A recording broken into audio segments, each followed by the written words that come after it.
Assalamualaikum warahmatullahi wabarakatuh. Perkenalkan, nama saya Noval Hernando. NIM saya 2023012073. Saya dari kelas C. Saya di sini akan membawakan presentasi tentang analisis biaya penanaman kelapa sawit. Lanjut, kita masuk ke pendahuluan. Saya di sini akan menjelaskan sedikit tentang apa itu penanaman kelapa sawit.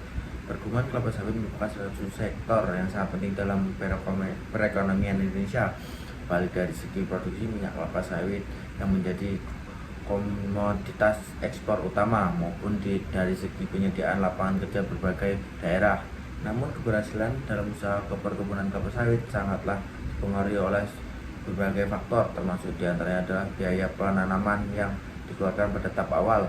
Oleh karena itu, analisis biaya penanaman kebun sawit menjadi aspek yang sangat krusial untuk memahami potensi keuntungan yang dapat diperoleh serta mengelola risiko yang ada. Dan analisis biaya penanaman kebun sawit mencakup perhitungan yang mendetail mengenai seluruh biaya yang dikeluarkan, mulai dari tahap persiapan lahan, penanaman bibit hingga perawatan awal tanam. Biaya ini meliputi penanaman, pengadaan bibit, tenaga kerja, alat dan bahan, serta kegiatan operasional lainnya. Dan kita lanjut ke part selanjutnya adalah biaya persiapan lahan. Biaya persiapan lahan dibagi menjadi tiga. Yang pertama persiapan lahan, yang kedua penataan lahan, yang ketiga pembukaan jalur. Saya akan menjelaskan satu-satu dari tiga masing itu. Yang pertama adalah pembersihan lahan. Biaya untuk membersihkan lahan dari semak, belukar, pepohonan, dan tanaman lainnya. Ini dapat dilakukan dengan cara mekanik kimiawi, penggunaan herbasida atau pembakaran meskipun tidak disarankan. Yang kedua, penataan lahan, penyusunan kontur tanah untuk menghindari erosi dan memastikan tanaman mendapat drainase yang baik. Yang ketiga adalah pembukaan jalur, membutuhkan jalur untuk jalan drainase. Ini juga meliputi pengerjaan saluran irigasi yang diperlukan. Selanjutnya kita melakukan pengendalian biaya penanaman dan pembelian bibit sawit. Yang pertama adalah pembelian bibit sawit yang berkualitas. Bibit sawit biasanya ditanam dengan jarak tertentu, misalnya 8x8 meter. Pilihan bibit sawit unggul seperti bibit unggul bersertifikat dapat lebih mahal namun lebih menjanjikan dalam hasil. Yang kedua adalah biaya penanaman. Biaya tenaga kerja untuk penanaman bibit sawit. Penanaman ini biasanya dilakukan secara manual atau menggunakan mesin, tergantung pada ukuran kebun. Biaya perlengkapan seperti alat penanam, pancang, sekop, dan lain-lain. Dan kita lanjut ke selanjutnya adalah biaya pemeliharaan. Biaya pemeliharaan dibagi menjadi tiga. Yang pertama adalah pemupukan. Sawit membutuhkan pupuk yang cukup untuk tumbuh optimal. Pupuk biasanya digunakan meliputi pupuk NPK, urea, dan pupuk organik. Yang kedua adalah perawatan tanaman, meliputi pemangkasan daun, pemeliharaan tanaman agar tidak terserang hama dan penyakit, pembasmi gulma. Yang ketiga adalah irigasi. Jika lahan sawit tidak cukup mengandalkan hujan, sistem irigasi perlu dibangun dan dirawat untuk memastikan tanaman tetap mendapatkan pasokan air cukup. Seperti contoh yang di samping ini, apabila kita melakukan tiga cara ini dengan benar, maka contoh buah adalah seperti yang di samping. Dan kita lanjut ke biaya lainnya seperti biaya tenaga kerja dan peralatan kerja. Biaya tenaga kerja untuk semua tahapan, mulai dari pembersihan lahan, penanaman, pemeliharaan hingga pengumpulan hasil. Tenaga kerja dibutuhkan secara terus-menerus untuk pemeliharaan dan panen, tergantung pada ukuran kebun. Langsung ke biaya penyusutan dan pemeliharaan peralatan. Biaya penyusutan peralatan pertanian seperti sektor mesin, pemangkas, dan alat lainnya. Pemeliharaan dan perbaikan mesin dan alat-alat yang digunakan dalam kegiatan kebun. Dan kita lanjut ke estimasi biaya per hektar. Yang pertama adalah job costing normal atau costing. Cocok digunakan jika penanaman dilakukan secara batch atau perlahan tertentu, misalnya 10 ha sekaligus, dan seluruh biaya dialokasikan di penanaman. Langsung ke biaya langsung atau direct cost. Yang ketiga adalah biaya langsung dapat ditelusuri ke lahan 1 hektar secara spesifik. Yang keempat, Biaya pembelian bibit sekitar 7 juta sampai 10 juta. Biaya penanaman sekitar 5 juta sampai 8 juta. Biaya pemeliharaan tahunan atau pupuk sebagian besar ada 10 sampai 15 juta. Tenaga kerja untuk penanaman dan panen per hektar ada 5 juta atau sekitar sampai 10 juta. Langsung ke biaya tidak langsung atau indirect cost, biaya yang tidak langsung ditelusuri ke 1 hektar dan secara profesional.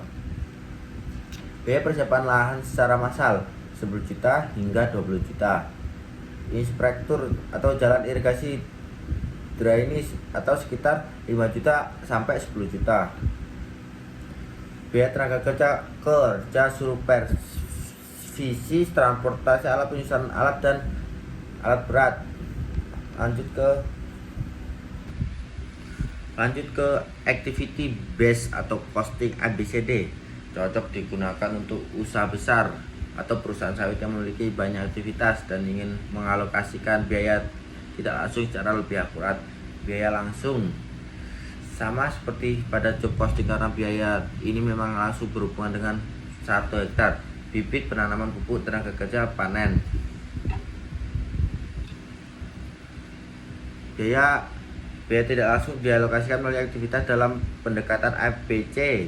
Biaya tidak langsung dibagi ke dalam cost pool dalam menggunakan cost driver. Seperti contoh tabel di bawah ini teman-teman, saya akan membacakan aktivitas atau activity dan cost driver alokasi biaya. Contoh, pembersihan lahan, luas lahan per hektar 10 sampai hingga 20 juta. Penanam bibit, jumlah bibit 5 sampai 8 juta. Pemupukan dan perawatan frekuensi aplikasi pupuk atau 15 sekitar 20 juta. Irigasi, panjang saluran atau debit air, biaya per titik didistribusikan. Panen dan pengangkutan, jumlah TBS dipanen, biaya per ton atau per hari. Penyusutan alat berat, jam kerja atau per tahun, dibagi ke seluruh lahan. Lanjut cost pool atau cost driver, overcosting, undercosting, dan allocation base. Cost pool dan cost driver. Adapun pengertiannya, cost pool adalah kumpulan biaya yang tidak langsung yang dikelompokkan berdasarkan aktivitas. Cost driver, faktor penyebab munculnya biaya yang digunakan untuk alokasi dan aplikasi. Cost pool, biaya penyusutan alat, biaya irigasi, biaya supervisi. Cost driver, jumlah hektar, jam kerja, berat, frekuensi pemupukan. Overcosting dan undercosting. Overcosting adalah suatu objek biaya dibebani biaya lebih tinggi dari seharusnya. Undercosting adalah objek biaya dibebani biaya lebih rendah dari kenyataan. Aplikasi, jika seluruh biaya infrastruktur dibagi tanpa rata mempertimbangkan penggunaan aktual per hektar, maka kebun yang minim akses bisa mengalami overcosting, sementara kebun yang sering menggunakan infrastruktur bisa undercosting.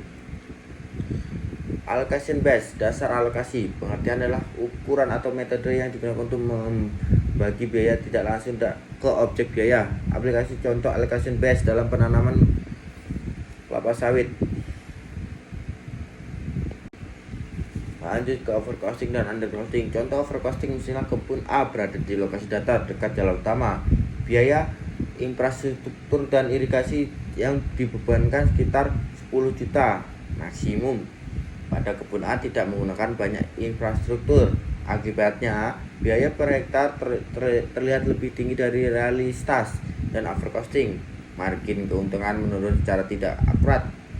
Contoh undercosting, misalnya kebun B berada di lereng dan sulit diakses, butuh saluran air tambahan, namun biaya infrastruktur hanya dialokasikan sekitar 5 juta pada penggunaan alat berat dan pemeliharaan tinggi. Akibatnya biaya per hektar lebih rendah dari kenyataan. Atau undercosting, biaya perusahaan menganggap kebun B murah padahal sebenarnya mahal dan tidak efisien. Dan kita lanjut ke bagian terakhir adalah kesimpulan. Yang pertama adalah terjadi overcosting pada kebun A, biaya dialokasikan secara berlebihan hingga 40 juta pada konsumsi aktual hanya sekitar 28 juta. Hal ini menyebabkan biaya per hektar tampak lebih mahal dari kenyataan, yang dapat menurunkan margin keuntungan dan menyesatkan pengendalian keputusan manajerial. Yang kedua ada terjadi undercosting pada kebun B. Biaya dialokasikan terlalu rendah 24 juta padahal penggunaan aktual mencapai hingga 39 juta.